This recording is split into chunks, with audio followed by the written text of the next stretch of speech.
Dear student, welcome to my channel UT pharmacy classes में आपका बहुत बहुत धन्यवाद। आज मैं आपको पढ़ाऊंगा कि फार्माकोलॉजी में एक अपना नया टॉपिक एंटीबायोटिक था। वो एंटीबायोटिक में पिछले पढ़ा रहा था। एंटीबायोटिक में एक नई ड्रग है सल्फोनामाइड। हम बाकी ड्रग पढ़ चुके हैं, साइक्लोफॉस्फेमाइड, सिफेलोस्पोरिन वगैरह हम पढ़ चुके हैं। अब हमारा एक नया टॉपिक है सल्फोनामाइड। सल्फोनामाइड क्या होते हैं? सल्फोनामाइड तो सल्फोनामाइड जो होती है वो तुम्हारी क्या बोलते हैं उसको, सिंथेटिक ड्रग होती है। इसको प्रिपेयर किया जाता है किसी न किसी सल्फर ड्रग को ऐड करके, ठीक है। तो इसलिए यही लिखा है, ये फर्स्ट जनरेशन, मतलब ये जो ड्रग होती है फर्स्ट, इसको एंटी जो माइक्रोबियल एजेंट होते हैं उसको ट्रीट करने के लिए इस ड्रग का यूज किया जाता है, जिसको हम बोलते हैं एंटी माइक्रोबियल एजेंट। इसलिए इसमें सल्फर ड्रग कहते हैं, क्योंकि ये इसमें सल्फर ग्रुप ऐड होता है, इसीलिए इसको सल्फर ड्रग भी कहते हैं। इसमें सल्फोनामाइड ग्रुप प्रेजेंट होता है, ठीक है। यह सिंथेटिक होती है, इसको किसी न किसी फॉर्म से बनाया जाता है। सल्फर ड्रग को ऐड करते हैं, मतलब केमिकली इस चीज को बनाया जाता है, वो सिंथेटिक होती है। और जिस चीज को नेचुरली प्लांट वगैरह से ऑब्टेन किया जाता है वो नेचुरली होती है, ठीक है। अब इसके बाद आता है क्लासिफिकेशन। इसको हमने क्लासिफाई किया है किस पार्ट में भी, short active, long active and immediate active. मतलब कि असर थोड़ा करेगी, कम समय में करेगी, फिर उसको थोड़ा और समय तक असर करेगी, फिर उसके बाद बहुत लंबे समय तक असर करती है, ठीक है। जैसे फॉर एग्जांपल इसलिए शॉर्ट एक्टिव जो है, इस गिलास की ड्रग शॉर्ट एक्टिव में 4 से 8 घंटे तक असर देती है, फिर उसके बाद असर देना बंद कर देती है। मतलब बायोअवेलेबिलिटी इसकी 4 से 8 आवर्स की होती है। अब आता है इंटरमीडिएट एक्टिव। इंटरमीडिएट एक्टिव में क्या होता है, इसकी जो बायोअवेलेबिलिटी होती है वो 8 से 12 घंटे तक ये असर देगी, इसके बाद ये असर देना बंद कर देगी। फिर उसके बाद आता है लॉन्ग एक्टिव। लॉन्ग एक्टिव का मतलब है ये लंबे समय तक देगी, 7 दिन दे सकती है, 6 दिन तक देगी, 5 दिन देगी, मैक्सिमम इसका 7 दिन तक इसका असर रहता है, 7 डेज। अब इसके बाद ड्रग कौन सी आती है शॉर्ट एक्टिव में, मतलब 4 से 8 आवर्स की ड्रग होती है सल्फर डायज़ीन। ये ड्रग होती है सल्फर डायज़ीन। फिर उसके बाद आता है इंटरमीडिएट एक्टिव, मतलब कि लॉन्ग शॉर्ट एक्टिव में थोड़ा और समय देने वाली ड्रग, वो होती है 8 से 12 घंटे के लिए सल्फामोक्साजोल एंड सल्फोमेथोक्साजोल। मतलब सल्फामोक्साजोल एंड सल्फोमेथोक्साजोल ये दो ड्रग इसमें आती हैं। अब आती है long active. Long active drug कौन सी 7 डेज दी जाती है, वो होती है सल्फाडॉक्सिन। सल्फाडॉक्सिन होती है 7 दिन तक उसका असर रहता है।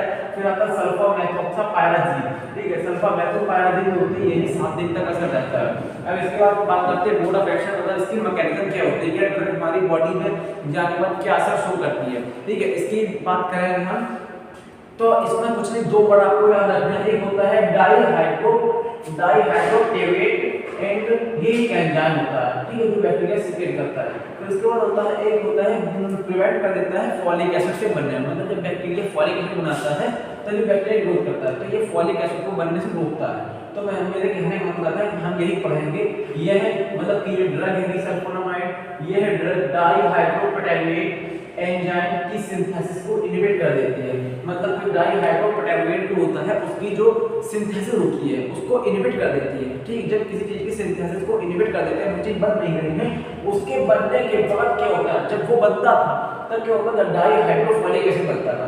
तो हमारा जब ये एंजाइम नहीं बन रहा है तो डाइहाइड्रोफोलिक एसिड नहीं बनेगा, जिससे बैक्टीरिया की ग्रोथ प्रिवेंट हो जाएगी। ये बनता था, ये वाला जो एंजाइम बनता था डाइहाइड्रोफोलिक एसिड, जब ये बनता था तभी हमारे बैक्टीरिया की ग्रोथ बहुत अच्छे से होती थी। हमने इसको बनना बंद कर दिया, और इसको बंद करने के लिए इसको बंद करना पड़ा, क्योंकि अगर हम ये बंद कर देता तो कोई ना कोई दूसरा मीडियम बना लेता है ग्रोथ करने के लिए, ठीक है। ये इसका मोड ऑफ एक्शन होता है। डाइहाइड्रोटेवेट एंजाइम्स की सिंथेसिस को प्रिवेंट कर देते हैं या इनहिबिट कर देती है। इसको इनहिबिट करने के बाद ये डाइहाइड्रोफोलिक एसिड को ब्लॉक कर देता है, मतलब डाइहाइड्रोफोलिक एसिड को ब्लॉक कर देता है, यही इसका मोड ऑफ एक्शन होता है।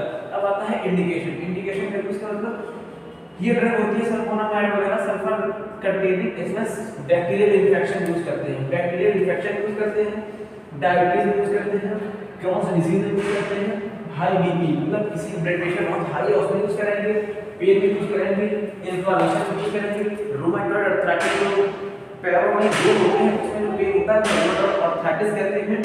मतलब कि जो हमारे ऑर्थो है, ऑर्थो मतलब जोड़ होता है।